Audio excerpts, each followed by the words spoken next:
Okay, chapter 31. We're going to be discussing modernism and postmodernism in Europe and in America after World War II, so 1945 up until 1980. And with this first video, we're going to discuss the post-war expressionism in Europe. Then we're going to talk about how the epicenter of art shifted from that of Paris, France, over to New York City in the 1950s. And from there, in the 1950s, some new schools and some new different styles are going to develop. And one is going to be called the abstract expressionist or abstract expressionism.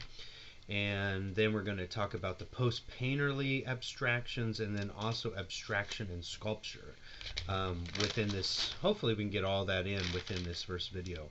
And then we'll continue on in the second video with the other different styles like pop art and so on and so forth. Okay, we'll talk about that here in a bit. Okay, so what's going on during this time is we have, well, from 1917 to 1939 was the time in between where there was no Great War. There was no World War occurring, but from 39 to 45 was the Second World War.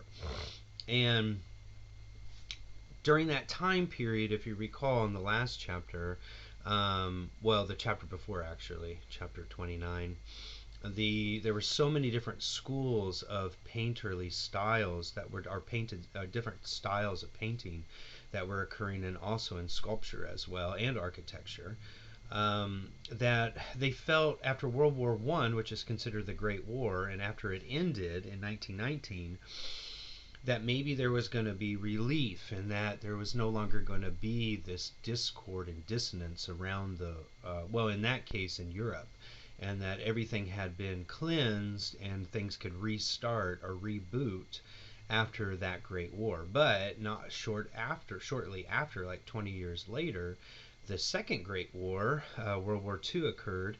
And because of the sheer devastation of World War II, killing 35 million people globally, it was no longer a European war like World War I was, having neutral elements and powers come in like the United States to assist in World War I. World War II was a global attack. And it left 35 million people dead around the world. And then after that, the movements in the arts, like what we saw with the Cubist and the Futurist, and all of those like the analytic, the Surrealist, the analytic, and the synthetic cubist, as well as the naturalistic and the biomorphic surrealist, they all thought after World War I, oh yeah, maybe things will get better. But then the Second War came, and then after that, World War II is what we're looking at now. And there's going to be a very quick decline in hope and in faith in humankind that's going to develop out of this, especially in Europe. And that's where we're going to talk. That's what we're going to talk about. So again, World War II is going to create this sense of disparity, disillusionment, and skepticism in humanism altogether, and even in religion in some cases. So with the global catastrophe of World War II, it's setting up these adjectives of disparity, disillusionment, and also skepticism. All right, and the post-war expressionism in Europe, which we're going to look at the very first figure, 31-2, Giacometti, is going to really emphasize this disparity. So what's going to happen right after World War II, around 1945, 1946, is a new philosophy called existentialism. Existentialism. Existentialism. And what existentialism is about is essentially discussing and dissecting the absurdity of human existence, not really knowing what direction humanity is supposed to take. With these two great wars back to back, it set up this mental psyche element of obscurity, and this existentialism is really going to be emphasized and embraced. And during this time, writers such as Satir and Nietzsche are going to really emphasize the absurdity of humankind coming out of these great wars as a derivative, reflective, or a symptom of this disease of war, so to speak. And from these writings will come visual arts that will reflect these same ideas of existentialism. And not just existentialism is going to develop, also atheism. So a lot of people are trying to consider, how can God allow these great wars and so much devastation around the world? And that's going to set up pessimism, which is going to be really boiled down to very brutal and rough styles, kind of expressing cultural and mental struggles. So this artwork during this post-war expressionism in Europe is going to reflect that. And we're going to look at two artists in particular that are really going to become the flags or the beacons of this existentialism, atheism, and also pessimism that brewed and became symptomatic from World War II, after World War II. So, Giacometti 31.2, let's discuss how Giacometti is reflecting these ideas of existentialism in particular. So what he wanted to do is he wanted to capture and personify existentialism. He didn't necessarily call himself an existentialist, but his artwork, and he was really good friends with Sauter, who is the one who drafted pretty much the literary writings of existentialism. But his artwork is supposed to reflect that. And it's supposed to reflect a sense of feeling lost, alienated, and in solidarity. Okay? Now, with this piece, Man Pointing number 5, how does it reflect that? It reflects it by it being thin, featureless, with rough, agitated surfaces.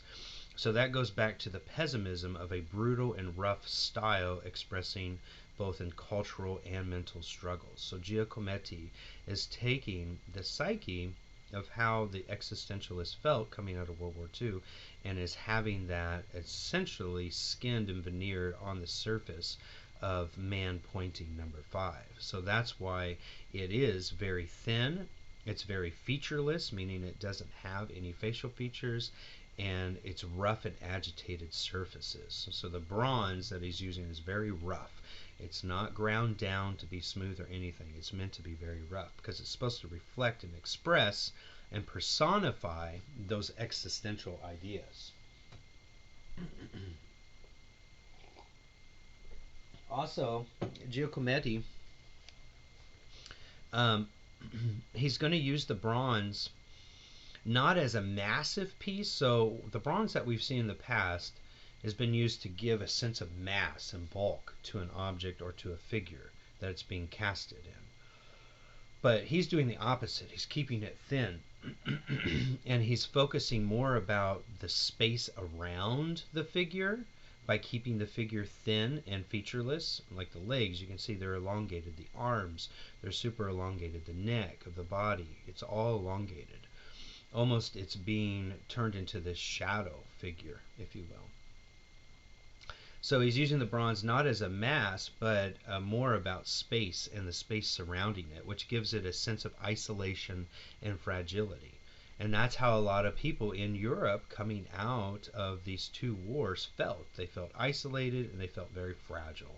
Everything around them was had gone through destruction. They've lost family members, all kinds of different things that occurred. So the element of the existentialistic feeling of being isolated and fragile is being emphasized by this very thin, rough, and brutal style that Giacometti is using. And then thinning out the figure, making it less about the importance and the richness of a massive piece of bronze. It's more about the thinness and kind of the lost elements of what bronze can do, and the space and the environment around it. So emphasizing that the space and the environment around you needs to be changed for the life to be given back to such a thin, haggard, and almost decimated like form. Okay. Then we have another that's equally grotesque in nature, and that's figure 31.3, and this is Bacon. Francis Bacon. And Bacon lived in London during World War II, and then from 1940 to 1945, he endured bombing after bombing after bombing after bombing from the Nazis, from the Third Reich.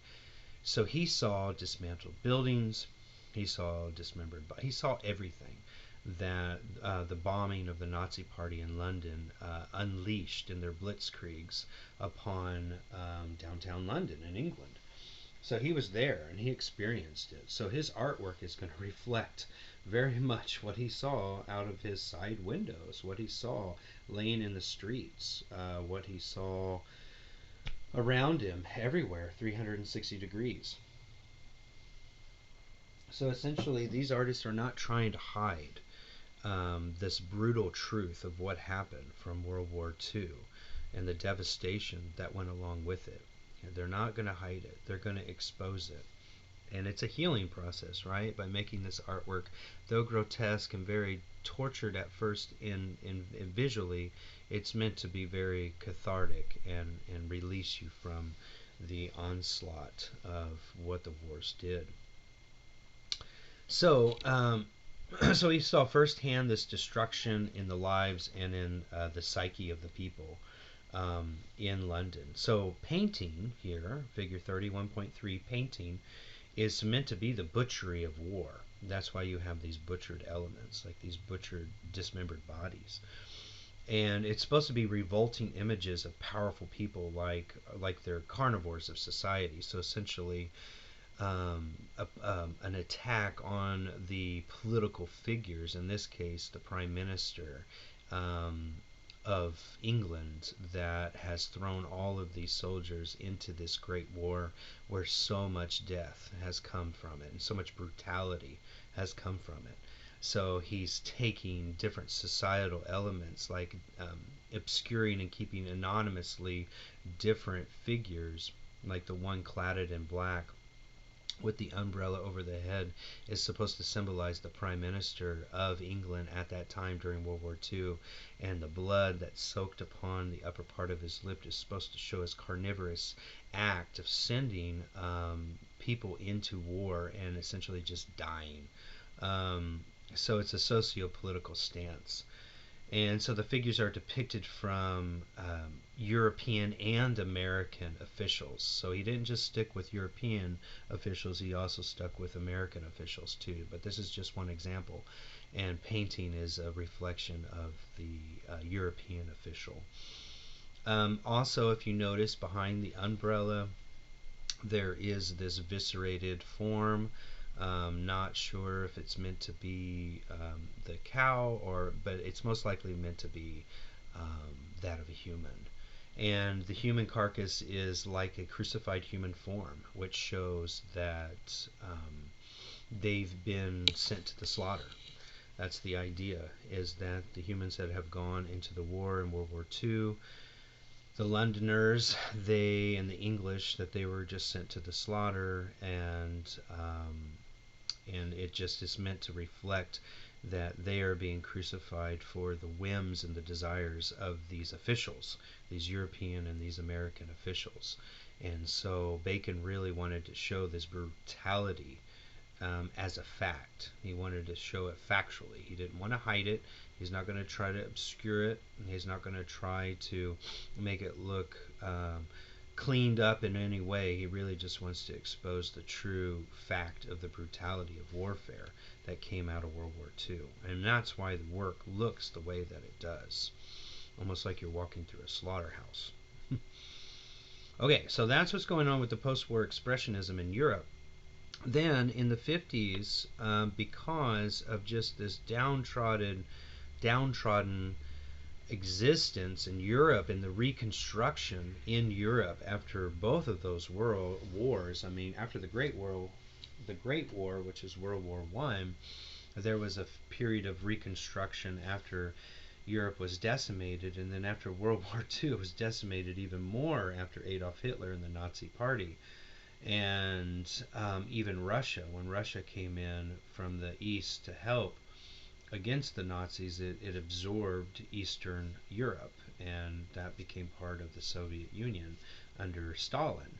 So a lot of dismantled and fractured and elements of needing to reconstruct Europe were on the way, and the artists didn't really find a place because they were more interested. The countries were more interested in developing, buildings and rebuilding and getting everything back from the basics, from the foundation, and building up. And art really didn't have a that much of a place. So what happened is a lot of these European artists came over to New York City.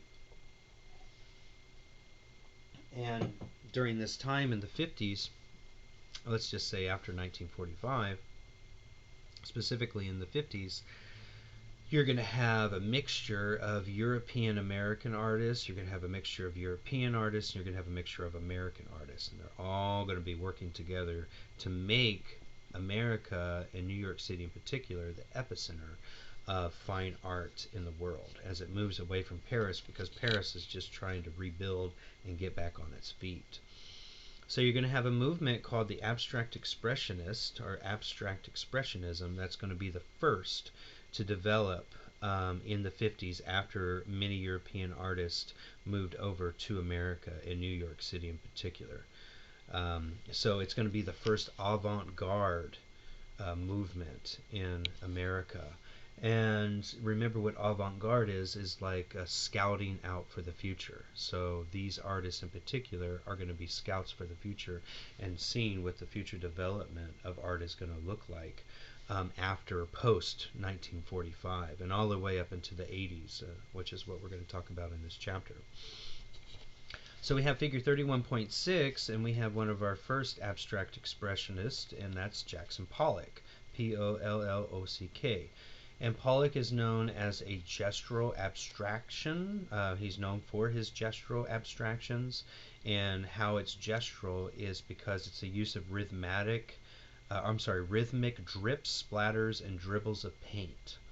Okay, so he's finding a sense of energy and a looseness of expression without too much thought. It's orchestrated and it's very much choreographed and planned out, but it's very liberating and free and expressive, based off of creating a movement of rhythmic drips and splatters and dribbles of paint. Now, how he does that, he doesn't have the canvas up on the wall and he splats it and he dribbles it on there. What he did is he learned kind of haphazardly, laying out the canvas in his barn, in his studio, and just started dribbling the paint off the tip of the brush over the surface of the canvas.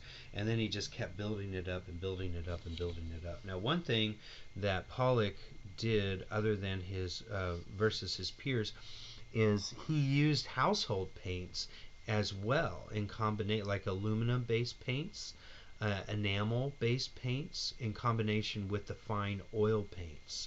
So it's layered with this very sophisticated and aristocratic use of oil paints, in combination with your kind of everyday working class alumina and enamel based paints that folks will use in the farm. So he's combining his heritage coming from the countrysides of America with this very aristocratic approach to oil paint, and combining them to create these abstract expressionist paintings.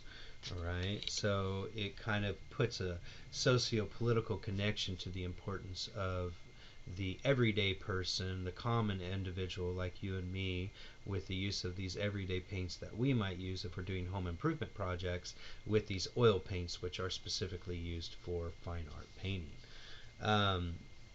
And so here, figure 31.6 is number 1, 1950.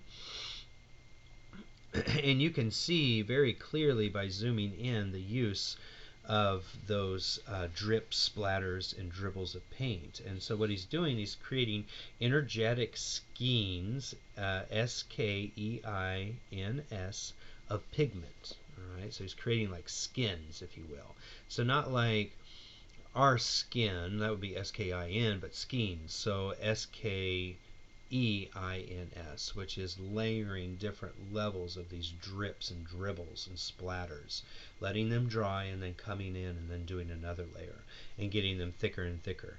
And again, he did it by unrolling the canvas on the floor, and then he became very spontaneous with the beginning layers and just really relied on his unconscious and kind of more irrational approach to dribbling the paint, and then he choreographed it. So once he started getting the rhythm and the meter of the movement where he wanted the paint to go, then he would come in and emphasize the first layer that he put down with more choreographic use of color, whatever the color might be, and whatever that paint might be, to get that second layer. And then with the third layer, he would come in and choreograph how that will relate to the second and the first layer.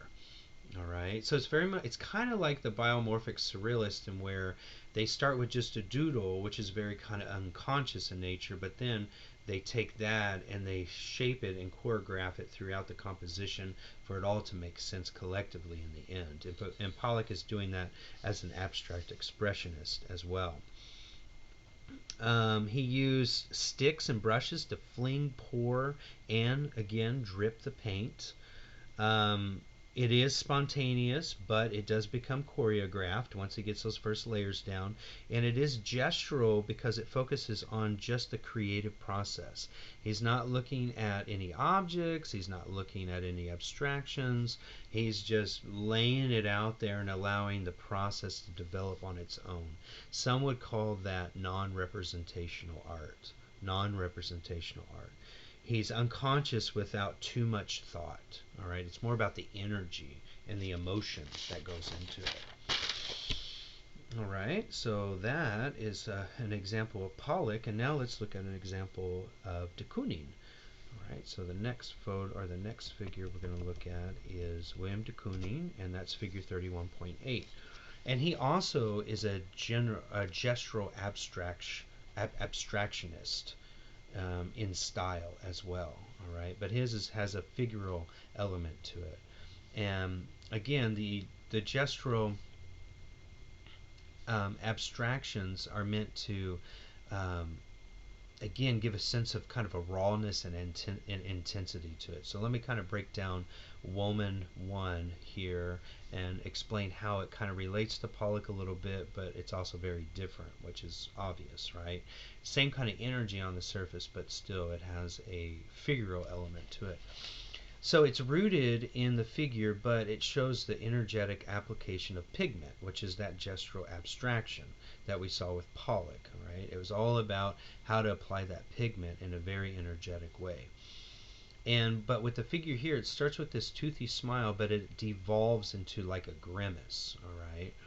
And that really reflects kind of the idea of we're moving into an age of question and existentialism that's coming out of Europe, and this idea of, you know, where are we? What is our absurd path as humans if all we're going to do is keep generating warfare and killing each other? This grimace is supposed to reflect that, coming from a smile to a grimace, very uncertain. But the woman here is actually meant to be a fertility goddess and not your everyday individual woman. Like what he would see, what de Kooning would do is he would refer to images of women on the billboards during this time for advertisements, and then he would take those images and then he would transfer them over onto the canvas, and then he would obscure them to make them look more like fertility goddesses. For example, something all the way back in Paleolithic and Neolithic times, where they would carry little fertility goddesses with them as they would go around in their hunting and gathering for food, in hopes for fertile grounds and hope for fertile hunt, as well as hope for fertility in the group, in the tribe, so that they can have more offspring. So this figural element is supposed to date all the way back to something as ancient as Paleolithic times. It does still have that rawness and intensity, and he painted so hard. Like I think with this one, Woman Number One, it took him 200 times to finally get to this level. Every time he would start painting a woman, he would scratch it like 199 times, and then finally he settled on the very last one, the 200th. And he worked the canvas so hard, and he was so aggressive and vigorous with his paintings that he would rag holes throughout the canvas. So whenever he would show his paintings, he was being called the action painter because you the gallery owner would see holes literally burrowed through the canvas where he's gone in and very roughly applied the pigment with such intensity that it gave it this sense of kind of torn and ripped like feature, which is something that's very true to coming out of World War II and kind of that feeling, that expression of feeling ripped open and completely vulnerable. And the canvas itself was actually starting to show signs of that. Okay, so let's look at another abstract expressionist, a little bit different, and that's going to be Mark Rothko, figure 3111. And what Rothko wanted to do is actually wanted to show universal themes. He didn't want to have any reference at all to anything material.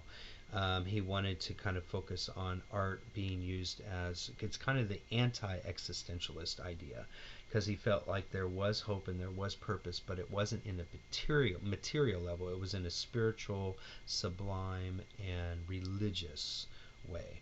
So he wanted his artwork to reflect spirituality, the sense of sublime, as well as a universal belief in religion. Um, so his work is kind of trying to get away from all of the aggressive and existential absurdities that were coming out during that time. And he felt like if he painted or referenced anything material, that it would take away from that opportunity to get to this sublime state of mind. Some would call it nirvana. Some call it just being connected and dovetailing your existence to the belief in God or some level of religiosity. So he wanted his paintings to get you there, to help get you there. So he would use color, and color would become the conveyor of meaning. All right, not any object, but just color. And he would always do 2 to 3 confined bands of rectangles. All right, 2 to 3, and then he would also use hazy edges, right, to make it look as if the colors were like these doorways that you can open up, because with the hazy edges, it makes it look like there is a field of energy or activity going on behind the rectangles, and that these colors are emotive doorways that allow you to enter through and see what's on the other side. Kind of help like thin veneer barriers that can get you to this sublime place through the avenue of the color. The color was to express human emotions, all right? And it can express tragedy, ecstasy, etc., whatever it may be, depending on his color choices. So he's going back to those faux ideas from the Fauxists, like Henri Matisse, where they believed that there was emotion involved, and from the emotion came the idea of that feeling of expression that comes from whatever color you see, gives you either a very calming energy or a very energetic, like hyper energy. And that's what he wanted to do. So he truly ultimately wanted his viewer to see his paintings as a religious experience. All right, not as a materialistic experience, but as a religious experience, because he felt the materialism has certainly gone off the rails because of the great wars that happened. All right. So this abstract expressionist these paintings were often considered very loose, slightly irrational, and not very tight. They're very the painting brush strokes are very raw, aggressive, intense, very evident. You can see the brush marks in the paint, and because of that, a lot of these abstract expressionists wanted to change up. They wanted to change it up a little bit, and they wanted to tighten things up. So some of the abstract expressionists will start to form their own little group called the post-painterly abstraction. Now, why it's called post-painterly is because painterly, that term painterly, Painterly, often associates with the looseness, the lack of tightness, and a little irrationality that you see with abstract expressionist paintings. All right, it's considered a painterly style, the abstract expressionism. But here we have, with figure 3113, Frank Stella, we have a post-painterly abstraction. Okay, and so it was born from the abstract expressionist. Okay, but what the post-painterly abstractions wanted to portray was cool, rational, and tighter pictorial control. Cool, rational, and tighter pictorial control. Now, what cool means is that not a lot of heavy, bright colors. Very neutral as well as very cool colors like blues and greens. And then your neutrals like your grays and your whites and your blacks and sometimes browns. And they wanted there to be a sense of detachment from artistic energy altogether, almost like it's this modulation that will just continue to go and grow if it didn't actually have a boundary around it, or some kind of framing around it. Versus the abstract expressionists, they were very attached to the energetic expression of the work. Here, they wanted to really kind of get so much tighter where it looks like almost a machine has done it. So with Stella, how to do that and how to reflect this post-painterly abstraction is he created hard-edged paintings, as we see here with más o menos, so more or less, right? Más o menos. And so he created hard-edged paintings, and he did not want it to look rough or expressive at all. All right, he didn't want any roughness. He didn't want any level of expression. All right, just simple geometric zigzag chevron-like patterns that you see going from left, right, and top and bottom. And he simplified the composition by creating thin, even, space of stripes and grounds. Okay, so he created thin, even, spaced stripes and grounds. So the stripes would be the white stripes, often as you can see moving through, and then the congruent or the adjacent kind of brownish black is the ground. Right? And by simplifying the composition in this thin, even spaced use of stripes and grounds, it makes it that post-painterly abstraction, which is an antithesis to a loose, rough, almost brutal and obscure-like fashion that you would see with the abstract expressionist. Okay, and also there's no central focus, right? And it's only limited to the surface modulation. Essentially meaning that it could carry on if it didn't have those borders. All right, it looks like a pattern that could continue on in space continuously if it didn't have a border that stopped it. So it's limited to just that surface. It has no other relation to anything else, just itself. And it has no tactility. There's no implied tactility, meaning no implied texture, and there's definitely no physical texture to it at all. It's very smooth. Yep, so what they wanted to do, these post-painterly abstractionists, is they wanted to reduce everything down just to the essential elements of what you see is what you got. That's it. There's nothing beyond it, all right? This is just very visual. What you see is what you got, right? It's not meant to conjure up any other ideas or any other thoughts or emotions. It's just what you see is what you got. All right, so that's the first part of this chapter. This is going to be a very long chapter. It's going to take several videos, so be prepared. Talk to you soon.